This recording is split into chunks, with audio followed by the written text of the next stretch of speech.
भारत माता की, भारत माता की, भारत माता की।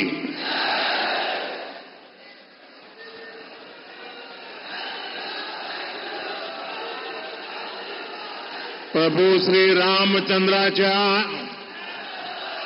पावन भूमीमध्ये आणि श्री रघुजी भोसले महाराजांच्या शौर्याचा वारसा लाभलेल्या या रामटेकाच्या पावन भूमीला माझा साष्टांग नमस्कार।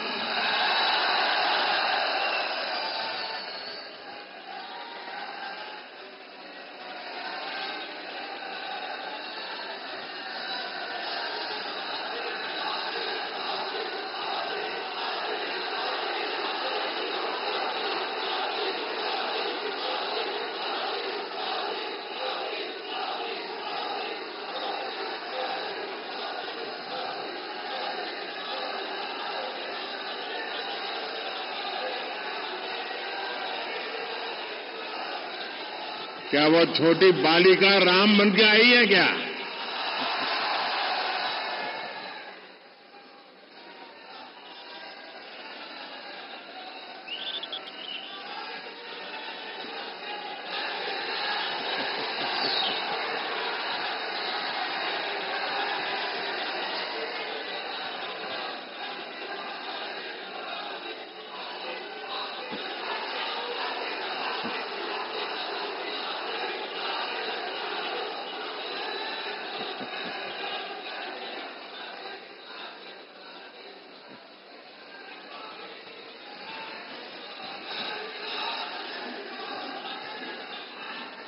इस पावन धरा से मैं महान त्यागी बाबा जुमदेव जी, गोंड राजा भक्त बुलंद शाह और बाबा साहब आंबेडकर को भी नमन करता हूं। यहां बाबा जुमदेव जी ने परमात्मा एक सेवा मंडल, इसके माध्यम से जो नशा मुक्ति का अभियान चलाया है, उसकी जितनी प्रशंसा की जाए वो कम है। मैं इस अभियान से जुड़े सभी लोगों की सराहना करता हूं। साथियों, शाम हो रही है, लेकिन आपका उत्साह देखकर लगता है कि अभी दिन शुरू ही हुआ है।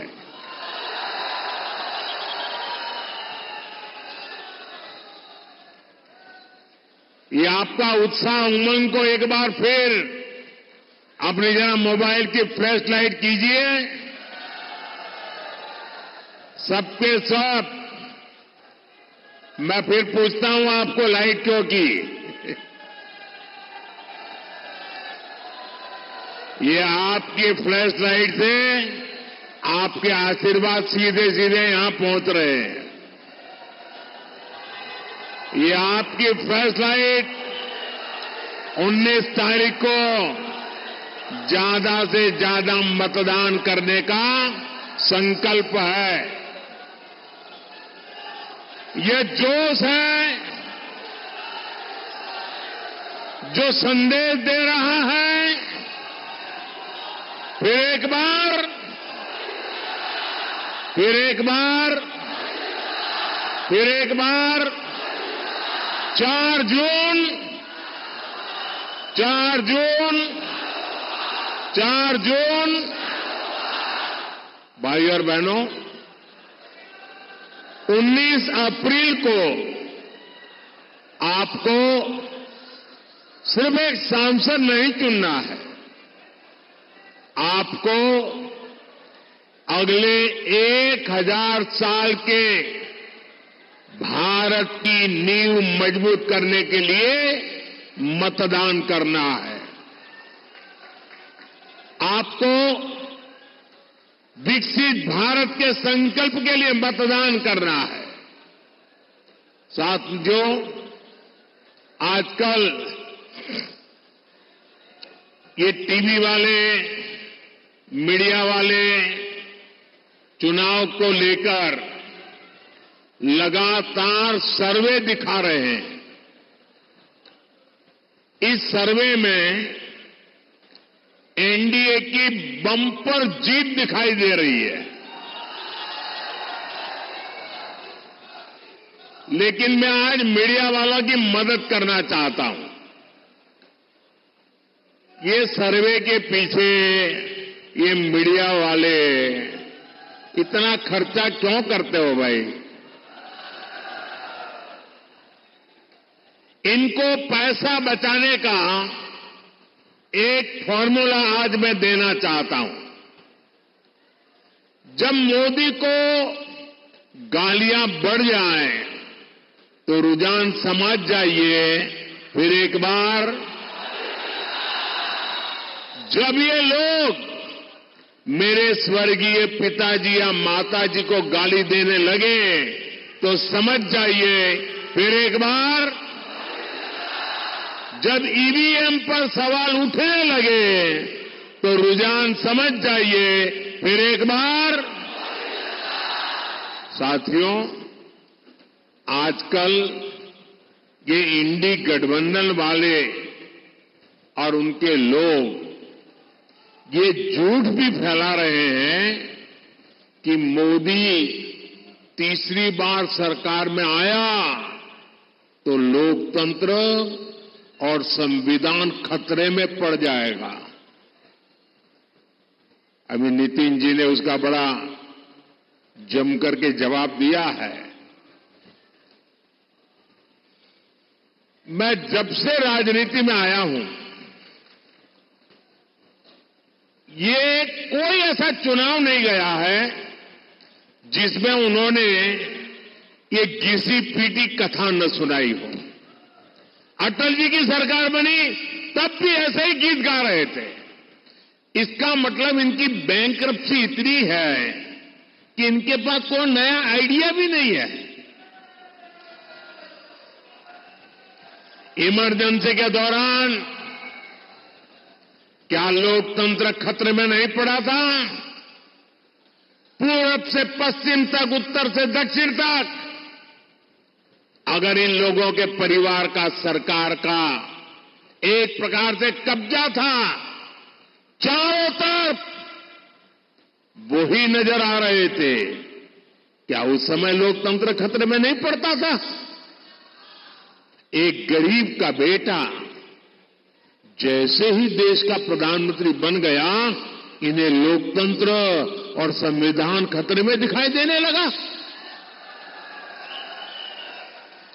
ये इंडी गठबंधन वाले कभी गरीब को आगे बढ़ते हुए नहीं देख सकते। अभी हमारे शिंदे जी एक कहावत बता रहे थे। मराठी में एक और कहावत है, काठी मारल्याने पाणी दुभंगत नाही। यानी पानी में जितनी लाठी मारी जाए, पानी में कभी भेद नहीं हो सकता है। गरीब के इस बेटे पर ये लोग चाहे जितना हमला करें, मोदी देश की जनता की सेवा के संकल्प से पीछे नहीं हटेगा। साथियों, ये इंडी गठबंधन वाले पूरी ताकत से देश के लोगों को बांटने में जुटे हैं। वो जानते हैं कि देश के लोग एकजुट हो गए तो इंडी गठबंधन वालों की राजनीति खत्म हो जाएगी। इसलिए मैं महाराष्ट्र के लोगों से कहूंगा, देशवासियों से कहूंगा, एकजुट होकर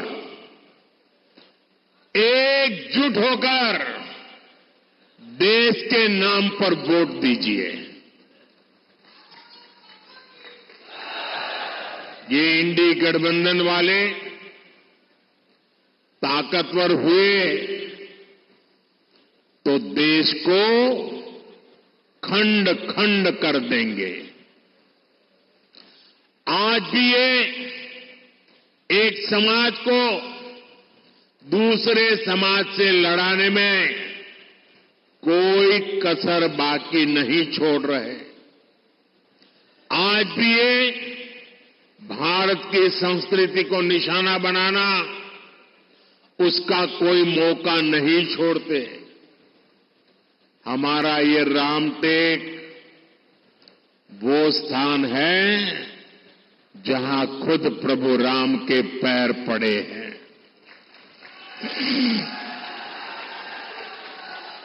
इस बार रामनवमी पर अयोध्या में हमारे रामलला टेंट में नहीं, भव्य मंदिर में दर्शन देंगे।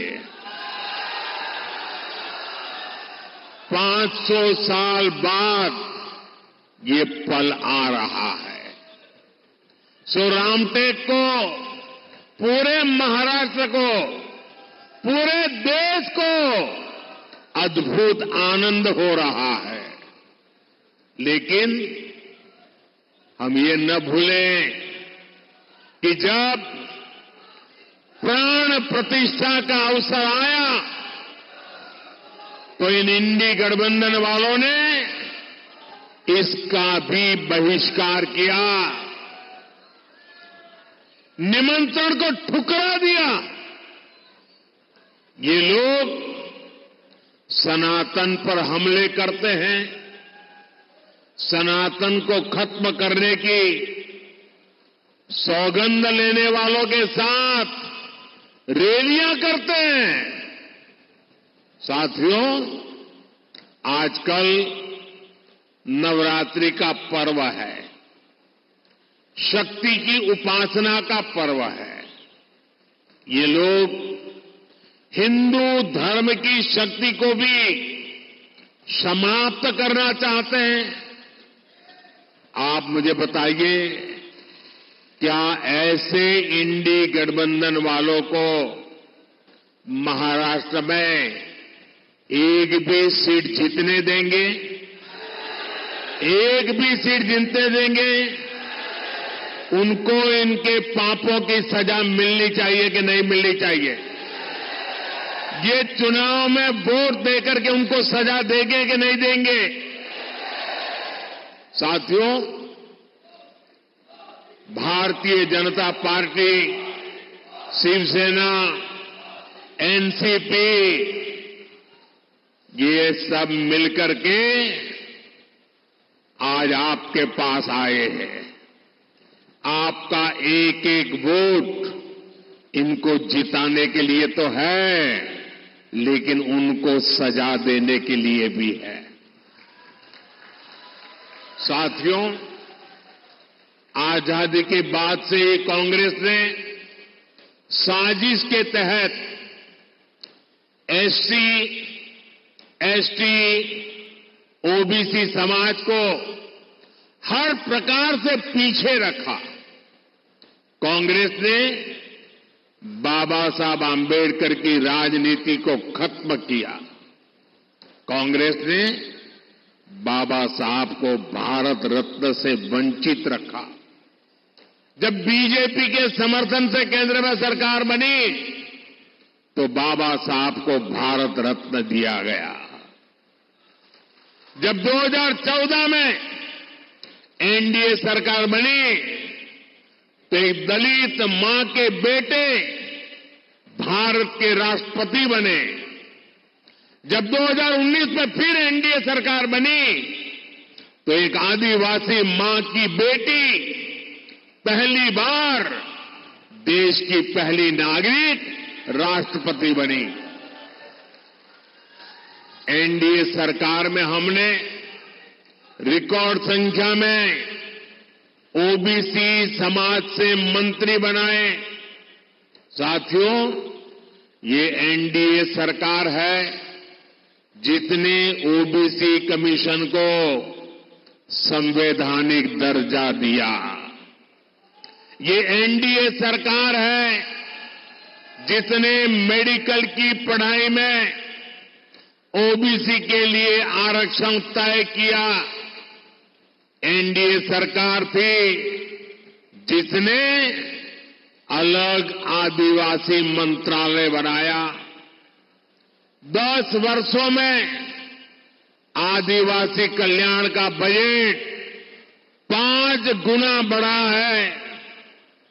एनडीए सरकार की नीतियों के कारण ही स्कूल कॉलेज में एससी, एसटी, ओबीसी युवाओं का नामांकन बहुत अधिक बढ़ा है। भाई और बहनों, सबका साथ, सबका विकास का हमारा ये मंत्र संविधान की सच्ची भावना है। लेकिन परिवारवादी पार्टियों ने हमेशा संविधान की इस भावना का अपमान किया। सामाजिक न्याय का झूठ बोलकर ये लोग सिर्फ अपने ही परिवार को आगे बढ़ाते रहे। इन लोगों के राज में दशकों तक एससी, एसटी, ओबीसी परिवार मूल सुविधाओं से वंचित थे। गरीब को सुविधाओं देने का काम, उसकी चिंता कम करने का काम ये गरीब मां के बेटे मोदी ने किया है। आज जब मोदी 100% लाभार्थियों को 100% योजनाओं के लाभ की गारंटी देता है, तो यही सच्चा सामाजिक न्याय है। यही सच्चा सेक्युलरिज्म होता है, क्योंकि उसमें भेदभाव की कोई संभावना ही नहीं बचती। उसमें जो हकदार है वो छूट नहीं जाता। 100% लोगों को उसका हक का जो लाभ है उसे पहुंचता है, और उसके कारण भ्रष्टाचार की दुकान भी बंद हो जाती है। गरीब को पक्के घर देने की गारंटी हो, मुफ्त राशन देने की बात हो, मुफ्त इलाज की बात हो, टॉयलेट, बिजली, पानी, गैस कनेक्शन की गारंटी हो, मोदी की इन गारंटियों के बहुत बड़े लाभार्थी एससी, एसटी, ओबीसी परिवार ही है। जिन आदिवासी बाहुल्य जिलों को पहले पिछड़ा मानकर छोड़ दिया गया था, 10 वर्षों में वहां विकास की नई आशा जगी है। इसका परिणाम यह है कि 25 करोड़ देशवासी गरीबी से बाहर निकले हैं। इसमें आकांक्षी जिलों ने, एस्पिरेशनल डिस्ट्रिक्ट ने बेहतरीन प्रदर्शन किया है। इसलिए मैं कहता हूं कि जब नीयत सही तो नतीजे भी सही। भाई और बहनों, ये कांग्रेस है जिसने एक देश, एक संविधान लागू नहीं होने दिया। ये आज संविधान के नाम पर झूठ फैलाने वाले लोग, मैं उनको सवाल पूछता हूं, अगर आपके लिए संविधान इतनी अहमियत थी तो आपने बाबा साहब आंबेडकर के संविधान को पूरे हिंदुस्तान में लागू करने की हिम्मत क्यों नहीं दिखाई? 70-75 साल तक बाबा साहब आंबेडकर का संविधान पूरे हिंदुस्तान में लागू नहीं हुआ था। कौन जिम्मेवार है?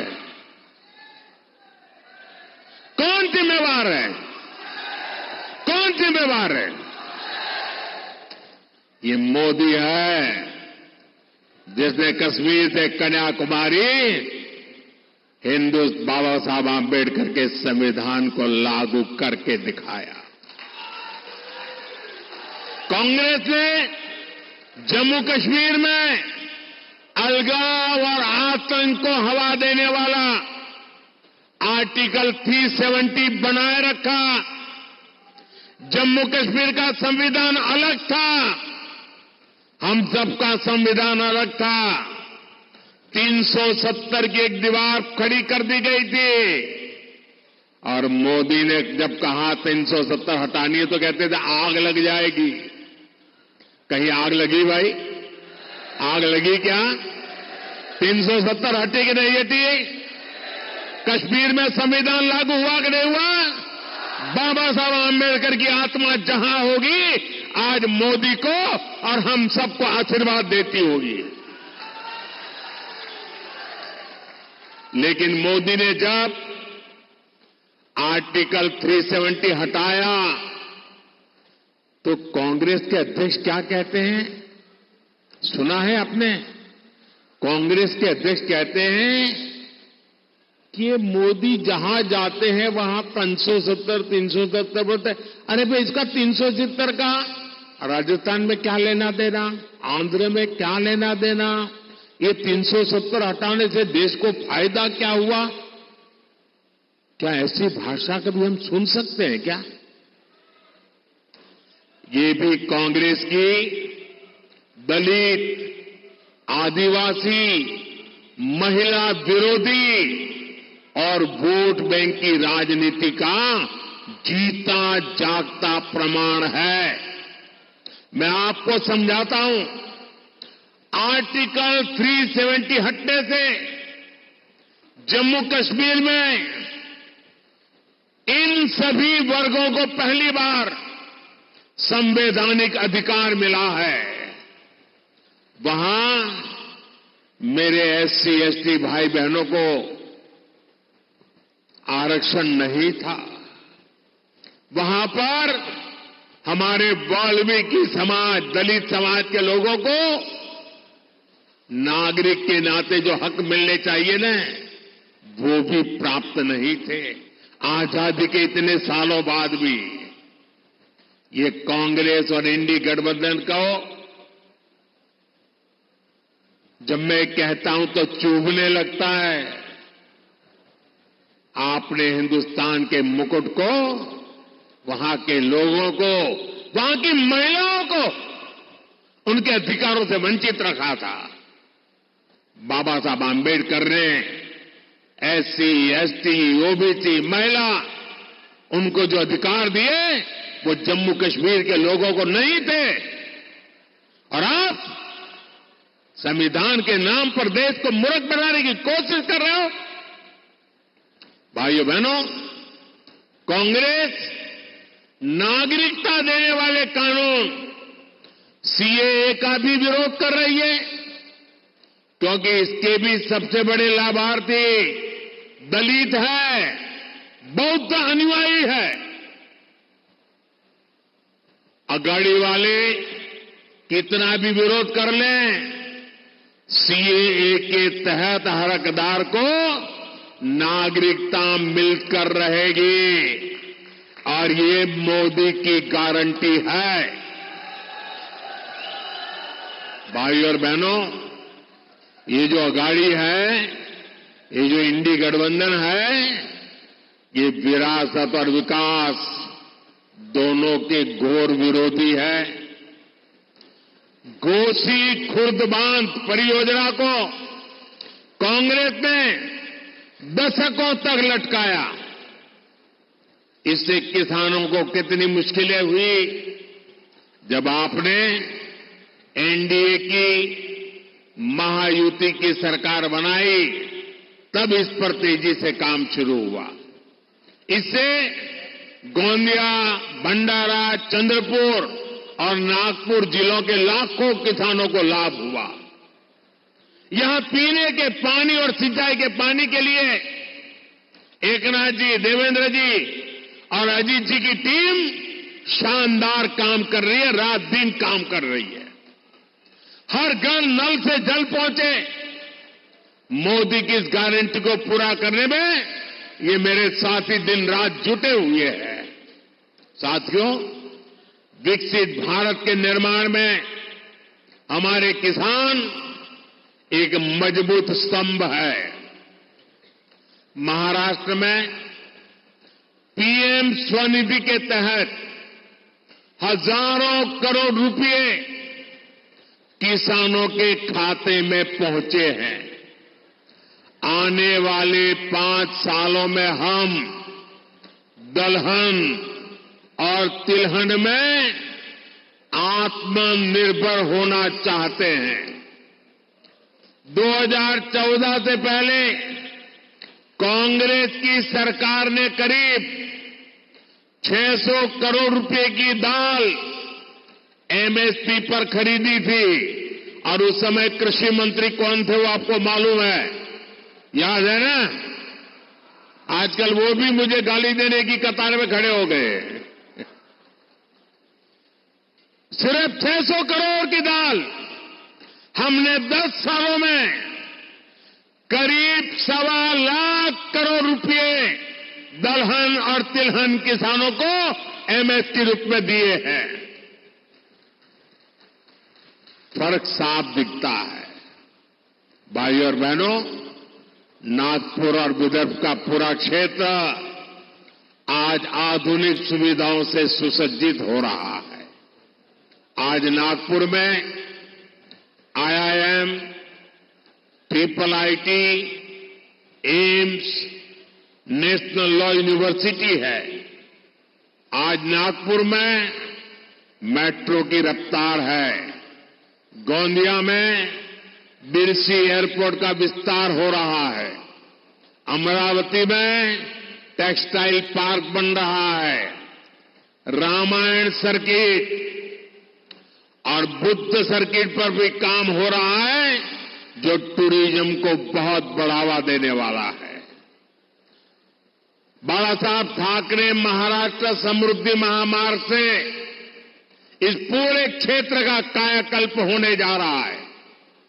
ऐसा विकास एक ईमानदार, मजबूत और स्थिर एनडीए सरकार ही कर सकती है। साथियों, 10 सालों में विकास के बहुत सारे काम हुए हैं, लेकिन ये तो ट्रेलर है।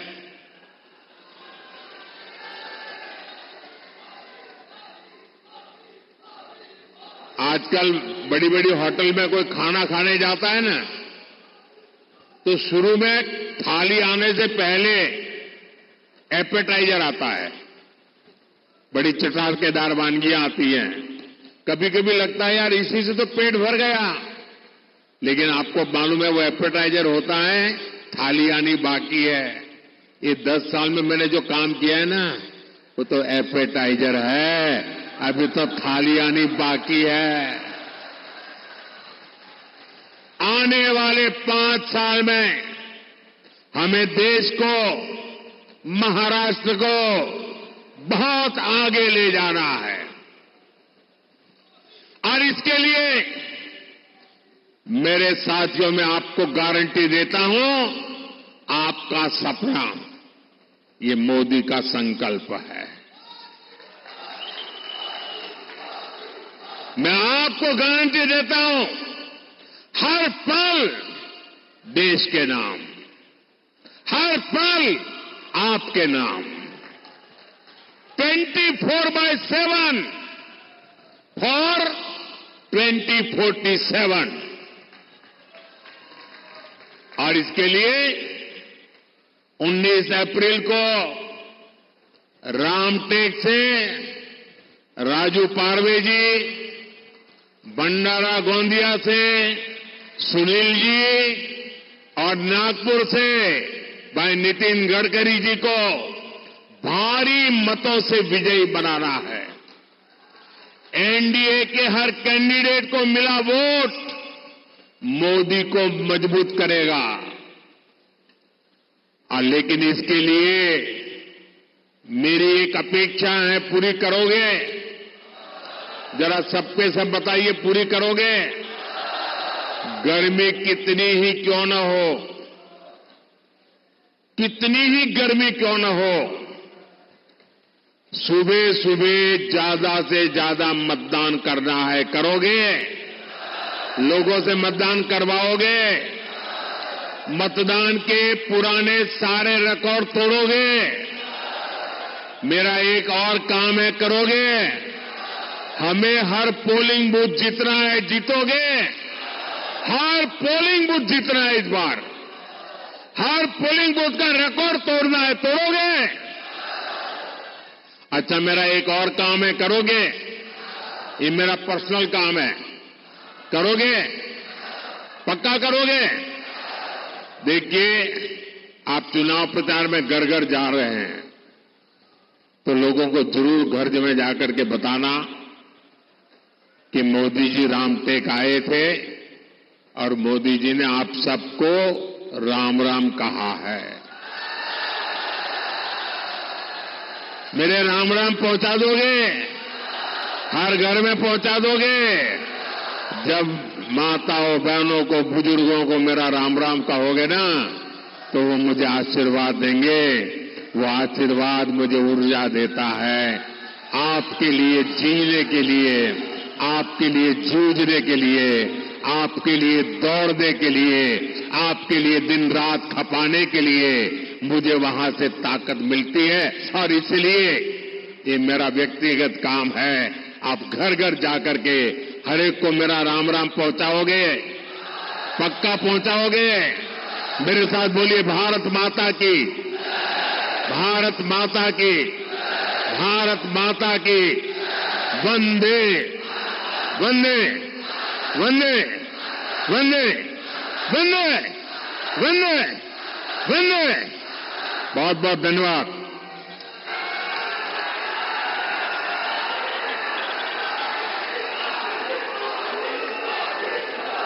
बहुत बहुत धन्यवाद आदरणीय प्रधानमंत्री नरेंद्र मोदी जी। आपकी गरिमामय उपस्थिति से ही हमारे आत्मविश्वास को अधिक बल मिलता है। नव चैतन्य, नव प्रेरणा, आपके नवीन विचार को